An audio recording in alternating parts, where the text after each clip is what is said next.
I just wanted to share the song that came to my head the other day and see if it encourages you. I hope it does. I just want my family to know where to find me. I'm taking a little bit of a break, and I don't want to have to worry about the church. My break may be a few days, a few weeks, I don't know. I got a call late last night. My wife has passed away, and it was self-induced, and it was up in North Carolina. And we're going to have a funeral for her next Sunday here at 3 p.m. What if the biggest clue in the Mica Miller case isn't what happened after she died, but what someone allegedly lied about to investigators? Authorities ruled her death as suicide. But Netflix brought viewers back to her final months. Alleged tracking, harassment, damaged tires, and claims she feared for her life. Then came the federal allegation. J.P. Miller made false statements about damaging her tires. And if investigators were allegedly misled about one crucial detail, what else in Mica's final months deserves a much closer look? If you want to uncover the truth behind investigations like this, make sure to subscribe to US Crime Cases and hit that notification bell right now.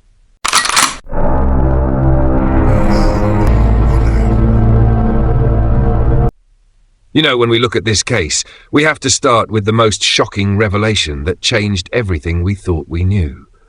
Usually, when local authorities rule a death a suicide, the file gets closed and the story naturally fades away. Right? But that is not what happened here. The US Department of Justice stepped in, and that is a massive shift in how we view this tragedy. A federal grand jury officially indicted John Paul Miller in December 2025. The charges they brought forward were incredibly serious.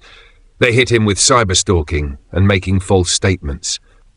When the federal government steps into a local case, they usually bring a mountain of digital evidence with them. But what exactly did he allegedly lie about to trigger this kind of federal response? It comes down to something very specific. Prosecutors allege that he flatly denied damaging Mica's tires when he was officially questioned by investigators. He told them he did not do it. However, the federal indictment tells a completely different story. According to the court documents, there is a specific allegation that he actually went online and purchased a tire-deflation device. Wow. Think about that for a second. The Justice Department also says the indictment points to actual digital messages he sent to other people regarding Mica's vehicle. You have to stop and ask yourself a serious question right here. If a flat tire was just a random occurrence, why would federal prosecutors focus a whole grand jury investigation on it so heavily? The conflict they are presenting is crystal clear. On one side of the official record, you have his flat denial to investigators. He said he had absolutely nothing to do with it. On the other side, you have what federal prosecutors say the digital evidence and the text messages clearly show. This contradiction is the absolute core of the lie that we are looking at today. But I see how easy it is to jump to conclusions, so we have to be fair and stick closely to the legal facts. The court record shows that J.P. Miller pleaded not guilty to all of these federal charges. His defense maintains his absolute innocence. Because of that official plea, we have to remember that every single reference to this behavior remains an allegation until it is actually proven in a federal court of law. It is crucial to present both sides fairly. His legal team has made it clear that these accusations do not equate to guilt, arguing that he is being unfairly targeted by a narrative that simply does not reflect the reality of their marriage. So, breaking it down, what exactly did prosecutors say was false? They claim his specific answer to federal agents about those tires was a deliberate lie. What evidence do they say conflicts with his answer? Police and federal agents point directly to the online purchase records of that deflation device and the digital messages tracking back to his accounts. But we have to ask, does this federal allegation just stand alone as one isolated incident, or does it connect to a much wider pattern of behavior? To answer that, we really have to look back at the documented paper trail Mica was building long before that tragic day on April 27th. The tire allegation only becomes a powerful piece of evidence when you see what was happening to her in the weeks earlier. Let us go back to March 2024. This is where the paper trail becomes absolutely impossible to ignore. The Netflix documentary series reconstructs Mica's final months, And they did not just use rumors to tell her story. They used a massive amount of verified documentation. We are talking about actual police reports, verified medical records, saved text messages, handwritten letters, and her own personal journals. When you take the time to piece all of these separate records together, a very dark picture of alleged control starts to emerge. Mica officially reported a serious tire problem to the police during this time. On top of that, a physical tracking device was found hidden on her vehicle. These details are directly described in police-linked records and form a major part of the documentary's factual reconstruction. I want you to really think about how terrifying that must be for a moment. Why would a tracking device be secretly placed on a spouse's car? Imagine waking up trying to go about your daily routine and suddenly realizing your every movement is being watched by someone you are trying to distance yourself from. When you realize you are being tracked, your entire sense of safety completely shatters. You look over your shoulder at the grocery store. You check your rearview mirror constantly. That was her reality. And the federal indictment does not just stop at the damaged tires and the hidden tracking device. It goes much deeper. The Justice Department alleges a whole pattern of unwanted communications that flooded her phone. It alleges severe, calculated interference with her daily activities and her personal finances. The documentation presented by prosecutors even shows allegations of a private, sensitive image being posted online without her consent. The court said these alleged actions were specifically designed to cause substantial emotional distress. Right, if someone is allegedly tampering with your finances, they are trying to trap you and make it harder to leave. Which parts of Mica's earlier police reports later appear in this federal indictment? Almost all of them. The specific cyberstalking count in the indictment alleges a continuous, unbroken course of conduct that started all the way back in November 2022. It ran right up until April 27, 2024, the day she died. That is a long time for anyone to live under that kind of pressure. This was not just a bad weekend. This was not just a rough argument during a messy separation. Federal prosecutors are alleging a sustained, multi-year campaign of harassment. The Justice Department laid out a timeline that shows a slow, steady increase in pressure over those years. When does repeat contact cross the line from a troubled, emotional separation into conduct that police and prosecutors actually classify as cyberstalking? It happens when the behavior shifts from just trying to talk into actions designed to control, to intimidate, and to strip away a person's basic freedom. Mica was not staying silent about what was happening to her. We have to remember that. She was actively making reports to law enforcement. She was trying to do everything by the book, but what did her attempts to seek help actually produce at the time? That is the real tragedy we have to debate here. It is incredibly frustrating to see someone do all the right things, making the calls, filing the paperwork, speaking up, and still feel like they are slipping through the cracks. She was doing the work, creating a massive paper trail to protect herself, but that paper trail did not stop the escalation.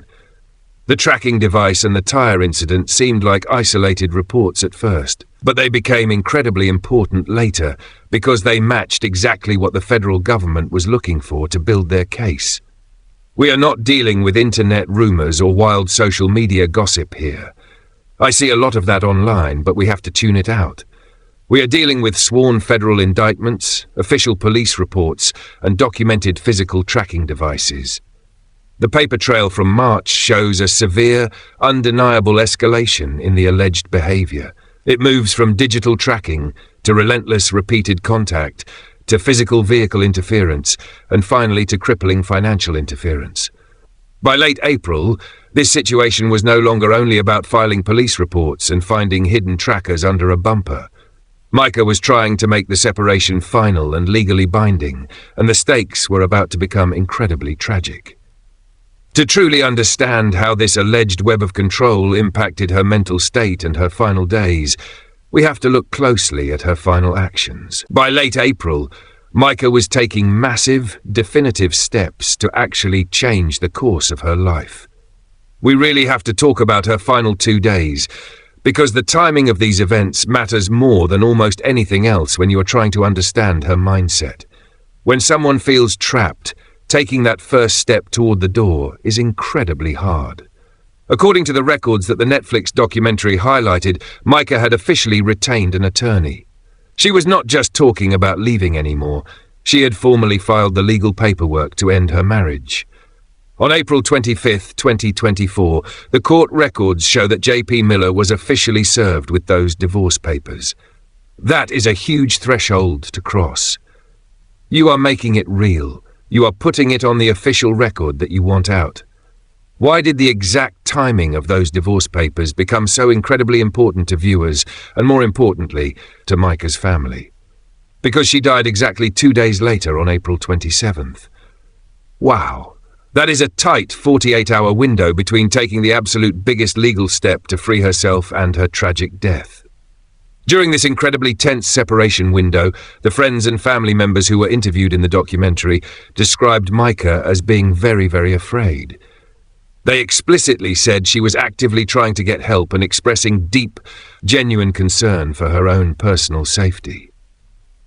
I see how easy it is to look at that timeline and jump to conclusions, but we have to look at what the documents actually say about those 2 days. What was Mica truly trying to change in the final weeks of her life? She was just trying to get out. She was moving purposefully toward a legal separation. But the heartbreaking conflict here is that while she was making all of these correct legal moves, the alleged pattern of contact and control had not simply vanished. What help had she actually sought, and what protection was realistically in place for her? We know she had the police reports, and she clearly had the divorce filing moving through the system. But her closest friends say she still lived in absolute fear every single day. We have to be very careful here not to turn this timing into proof of a crime regarding her actual death, because he is not charged with that. But we also cannot ignore the heavy emotional weight and the psychological pressure of those final 48 hours. April 25th, the papers are served. April 27th, Mica is dead. If you haven't subscribed to US Crime Cases, please take a second to hit that button right now so we can keep bringing you the truth. So what actually happened on the ground on April 27? This is where the official record becomes absolutely critical, and we have to tell this part based solely on the verified evidence, not on internet suspicion. The local authorities built a very clear minute-by-minute timeline of her final day, using surveillance cameras and hard physical evidence left at the scenes. At 11:38 in the morning, surveillance video clearly shows Mica leaving her residence in Myrtle Beach. You know, we have to ask ourselves what goes through someone's mind on a drive like that. She is alone in her car. The divorce papers have just been served 2 days prior, and she is heading out. By 12:12 in the afternoon, surveillance cameras picked her up again on her route. This time, she is seen entering a local pawn shop. According to the authorities, this is the exact location where she purchased a firearm and ammunition. The police said they verified this through the store's records and video footage. After leaving the pawn shop with the weapon, she got back into her vehicle and traveled across state lines. She drove out of South Carolina and headed directly toward a state park in North Carolina. It is a quiet, isolated area. Then comes the most difficult piece of evidence to debate, and honestly, the hardest part of this entire story to process. At 2:54 in the afternoon, Mica made a 911 call from that state park. This phone call is the strongest, most direct piece of final day evidence we have because it is her own voice. On that call to the dispatcher, authorities confirmed that she clearly stated her intention to end her own life. She did not just hang up. She specifically asked the dispatcher to ping her phone and find her physical location so that her family would be able to locate her later. Right. Think about the absolutely heartbreaking reality of that phone call. Even in her darkest, most desperate moment, she was thinking of her family. She wanted to be found. She wanted her family to know exactly where she was, so they would not be left wondering. When you sit down and debate the events of April 27th, you have to look at what the final day evidence establishes with the absolute most confidence. The authorities have the store video of her buying the weapon. They have the actual 911 audio of her making that tragic final phone call. Police said they successfully tracked her physical movements from Myrtle Beach all the way to that isolated park in North Carolina. This brings us to a really difficult question that completely divided the public. Which questions about Mica's final months are totally separate from the official finding about how she died? The official death investigation looked strictly at the physical actions of April 27th. They looked at the pawn shop video, the phone call, and the scene in the park, and they closed the case as a suicide. But the public concern and the deep, agonizing concern of her family never stopped. Why did public concern continue to burn so hot, even after the official death investigation completely closed? Because the massive paper trail of harassment, alleged tracking, and deep fear from the months prior was still sitting there in the police files, totally unresolved.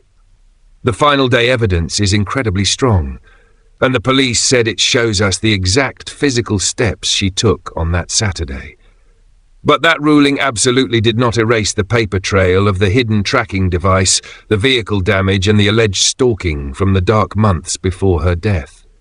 The physical evidence tells us exactly how her life ended in that park, but it does not tell us what pushed her mental state to that absolute breaking point. It does not explain the terror her friends described. And that specific paper trail, the one documenting all the alleged abuse and the cries for help, is exactly where the federal case returned to pick up the pieces. Right after that heartbreaking 911 call ended, investigators rushed out to the state park. They knew time was of the essence, and you can imagine the tension in those police cruisers as they desperately tried to locate her based on the ping from her phone. But tragically, by the time they arrived and began their search of the sprawling park grounds, it was already too late. Police said they scoured the area and later found her vehicle parked quietly there. As they secured and processed the immediate scene, they started finding the physical pieces of her final hours. They found her receipts. They found her personal belongings neatly left behind.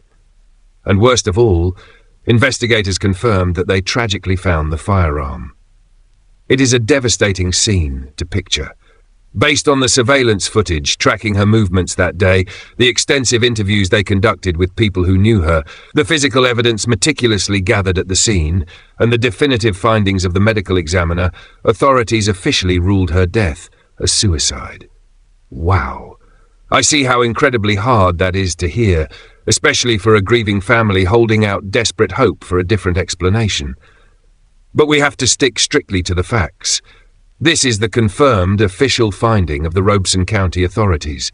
It is absolutely crucial to understand this specific fact if we are ever going to honestly answer the question, what really happened? The local death investigation was completely closed because, as the authorities explicitly stated, the physical evidence pointing to suicide was simply overwhelming. But if J.P. Miller was not charged with causing Mica's death, what exactly did federal prosecutors later charge him with? This is exactly where the two very different, almost contradictory stories collide, and it is where things get really legally complicated. On one hand, you have a completely closed local death investigation that says she took her own life. The sheriff and the medical examiner made their final ruling and shut the file completely.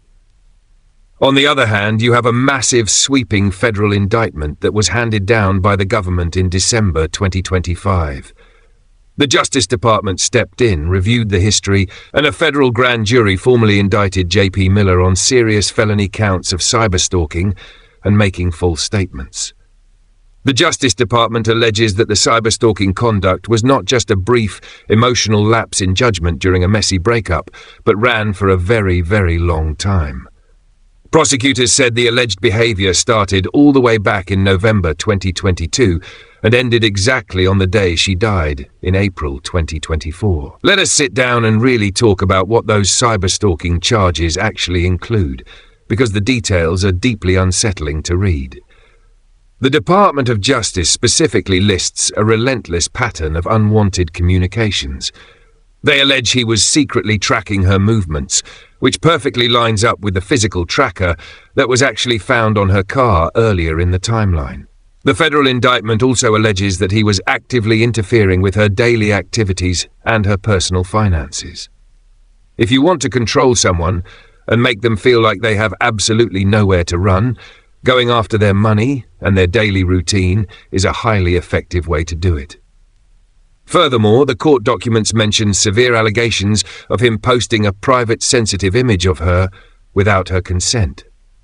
And then, of course, there is the alleged deliberate damage to her tires. Then there is the second major part of the indictment, the false statements count. This takes us right back to the opening promise of the story and the very title of this investigation. The lie. Prosecutors allege that he voluntarily sat down with federal investigators and flatly denied damaging her tires. He allegedly looked those agents in the eye and said he had absolutely nothing to do with it. However, the Justice Department stated that this denial came despite the fact that he allegedly bought a tire-deflation device online. They also claim they have digital messages he sent to other people, specifically talking about her car. Right. When you hear that, you can see exactly why the federal government decided to pursue this so aggressively. They firmly believe they were intentionally lied to during an official federal investigation. But we have to take a step back and debate the legal reality of where things actually stand right now. This is where we need to separate our human emotion from the strict letter of the law. Can prosecutors actually prove the alleged false statement and the prolonged alleged cyberstalking conduct beyond a reasonable doubt? That is exactly what a federal jury of his peers will have to decide. J.P. Miller has formally pleaded not guilty to all of these charges. He has completely maintained his innocence, and in our justice system, that means he is presumed innocent until proven otherwise. The documentary update from August 26, 2026 confirms that his federal trial was actually continued. The court said it has been pushed back to the October 2026 term, giving both the prosecution and the defense more time to prepare their arguments and interview witnesses. Right now, as we speak today, court records show he remains free on bond. Being free on bond is a standard part of the legal process, but you can only imagine how difficult that reality is for Mica's family to process every single day as they wait for October 2026 to arrive. It is incredibly important to repeat one major foundational fact so that nobody is confused about the stakes of this upcoming trial. He has absolutely not been charged with causing Mica's death. The federal case is entirely about what allegedly happened to her in the terrifying months and years before that tragic day, and whether he deliberately lied to federal agents about his actions later on. How much of the terrifying conduct that Mica described in her private journals and her frantic police reports can actually be legally established in court through digital messages and physical evidence? Reading through someone's personal journals when they are no longer here is always a heavy burden, like listening to someone ask for a lifeline that never came. The DOJ clearly believes they have enough solid, verifiable proof to go to trial and secure a conviction. So what can viewers at home responsibly conclude right now, before the federal trial is completely finished and the verdict is read? What remains totally unanswered about how Mica Miller reached the tragic, isolated final point of April 27th, even with the official death ruling clearly established? We know, based strictly on the records, that she was absolutely terrified for her life. We know she asked the police and the courts for help multiple times. We know she walked into a pawn shop, bought a gun, drove across state lines to a lonely park, and made a final, devastating phone call. But we also know there is a pending federal case addressing a massive alleged campaign of psychological and digital torment leading right up to that exact heartbreaking moment. The tragic truth of this whole situation is that two very different, incredibly heavy records now sit side by side in history. On one side of the desk, you have the confirmed official finding about Mica's death being a suicide. And right next to it, you have a massive, pending federal case about what prosecutors say happened to her in the shadows before that day. The trial in October 2026 will ultimately decide whether those federal allegations of relentless stalking and lying to agents can be proved. Until then, we just have to look at the facts and remember the human life at the center of it all. Thank you so much for staying till the end of this video. Please subscribe to US Crime Cases to always get the real, unbiased truth.